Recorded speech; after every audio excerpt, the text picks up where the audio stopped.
welcome back to my channel. I hope you're all doing well. Today's video is about models and theories. There are so many of these, and I feel like when I was studying for the NBCOT, this was one of the most dreaded topics for me. A lot of them sound similar, and I just would mix them up in my head and get these practice questions wrong. So this is actually the little cheat sheet that I made for myself when I was studying to just simplify as many of the models down to the most important factors. Hopefully this is helpful for you. Before I get started, I want to define models and theories for you because I feel like they are often interchangeably used and it can be a little confusing. For theory, the main thing that you want to remember is that this is more about the process of understanding the phenomenon or the topic. So how are you going to describe it? How are you going to define that phenomenon? And what are the relationships that are happening between, what you're observing and the setting? Since theories dive into explaining the relationships between the concepts and the ideas, that's going to give you an idea of how someone may behave, or what is the effect of something, or even what can be changed or controlled. A model, on the other hand, kind of comes after the theory because for a model of practice, you're applying a specific theory to the OT practice, and that's going to guide your intervention.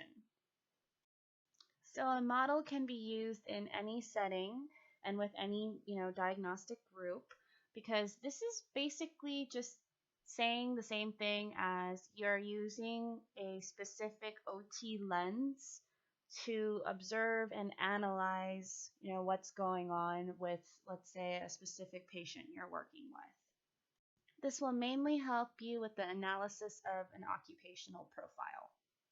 And that's it. So let's get started on my simple explanations of a few very popular models and theories. Let's start off with occupational adaptation. Above it, I wrote in quotes, "I want to try," because that's what I think about when I read occupational adaptation. So this is mainly looking at the person plus the environment and how that equals mastery. I highlighted mastery because mastery is an important takeaway. This is when the person has an innate desire to want to increase their skills. And so with that, you want to really help the client adapt and meet their goals by facilitating a strategy development. This is also commonly used in transitional times because goal attainment is very important. Remember, with occupational adaptation, the person cares about wanting to advance their skills. So they want to adapt their environment, do what they can to really achieve mastery. I feel like occupational adaptation is very similar to this next one, so I'm going to cover them and hopefully separate the differences. This one is the big one that everyone hears pretty much, in the first class of OT. It is the MOHO, which is short for Model of Human Occupation. This one focuses on what motivates the person, and that is the intrinsic desire that can be broken down into volition, performance patterns, as well as context. But we're not going to go into specific details about this. I just want you to remember moho and think motivate. So mohovate, what motivates a person? That is moho. This is very client-centered because we're really looking at the person's goals and interests and their internal drive. And so assessments like the role checklist or volitional questionnaire, or for work, for example, the worker role inventory, are all great examples that follow the MOHO. Moving on to behavioral model. This model follows the idea that behavior is learned and that it can be unlearned.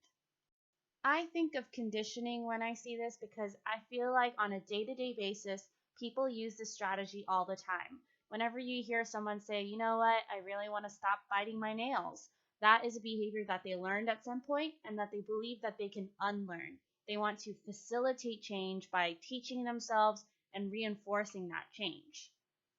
Some of my favorite examples is using relaxation strategies for stress. It's the idea that you can have stress, but you can also learn to remove stress by using certain strategies of well-being practices like meditation or yoga. So behavioral model is about unlearning or changing your learned behavior. Next is the ecology of human performance. Remember that ecology is a study of the interactions between organisms and their environment.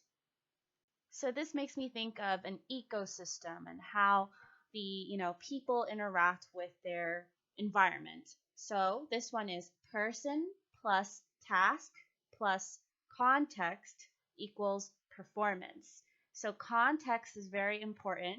This is kind of the main takeaway that I highlighted because it can sound similar to other ones, but this one includes context. And this one also has very specific intervention strategies that you can use to promote performance. That includes establish and restore skills, adapt and modify, alter the optimal context, prevent problems, as well as create opportunities. This next one is very similar to the ecology of human performance in that it's looking at the optimal fit of the person, the environment, as well as the occupation. So if you abbreviate those three factors together, you get the PEO model. I like to think of peas in a pod because PEO is very close to peas, so I think of what is the optimal fit for my PEOs. This model is not only family-centered, but it really is looking at how you can promote the change in the person, the occupation, and the environment to optimize their occupational performance. So earlier we learned that the behavioral model is all about unlearning bad habits. So if you add cognitive into behavioral model, what do you get? Now we are working on unlearning negative thinking habits. So we're working on environmentally triggered thoughts. We want to help the person eliminate maladaptive thinking and negative beliefs about themselves. I use this model and apply it in my life all the time because I want to find ways to de-stress and also promote positive and confident thinking. So a good example of this is journaling. You could use journaling to identify environmental triggers that cause you to have negative thoughts or even anxiety. We are almost done. We have 3 more to go, so hang in there. The next one is the Psychoanalytic Theory, and this one is very straightforward. It focuses on the deep-seated early life relationships that mold you. So I think about the word psycho and analytic, and that leads me to thinking about the psychology of someone's upbringing or what makes them who they are today and analyzing that by looking at their early life relationships. Freud would explain it as how was your personality molded based on the different conflicts that you have experienced.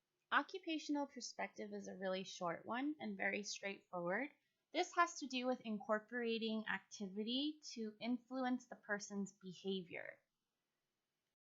I think of it as using an occupation to maybe change or influence the person's perspective.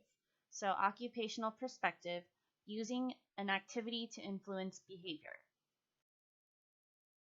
The psychodynamic model reminds me of the psychoanalytic theory because this one states that an unresolved childhood event can cause dysfunction. So this one is very discussion based and can be used more in the long term. And because of that, it's good for a task-oriented group. So when I think of psychodynamic, dynamic means changing, right? So I think of all the different changes and events that may have happened while you were growing up that may have caused dysfunction as you became older. I tried to use a personal example for this to remember it because I moved a lot while I was growing up, so I think that growing up it made it more challenging for me to sort of make friends or to work with my anxiety because of all the changes and the uprooting that I had to deal with when I was younger. So those are things that I started to recognize as I got older. So psychodynamic model, we're looking at the dysfunction that may be caused from unresolved childhood events. Okay, everyone, this is the last one, so hang in there. The last one is Psychiatric Rehab Model. So this one has to do with eliminating barriers while promoting well-being and also helping the person develop skills to manage symptoms. This one has sort of a well-being focus to me, so I try to think of it as how can we help the person become more comfortable and eliminate barriers to help them really manage the symptoms that they may be experiencing. Very, very mental health approach. I think the key words to remember is eliminate barriers for psychiatric rehab model. Yay! Congrats on making it to the end of this video. So I zoomed out to show you what my little cheat sheet looked like, just in case you wanted to make your own. I realize that there are plenty more models and theories out there, but these are just a few that I covered. I truly think that this material becomes easier once you try to conceptualize it and make it so that you are relating it to real life experiences, whether they are yours or someone you knows, or maybe someone that you worked with in your clinical experiences. Those are really great ways to solidify some of this information. I hope this was helpful and I hope you have a great day. The weekend is slowly approaching, but it will be here, so hang in there. Good luck with your studies and take care. See you next time.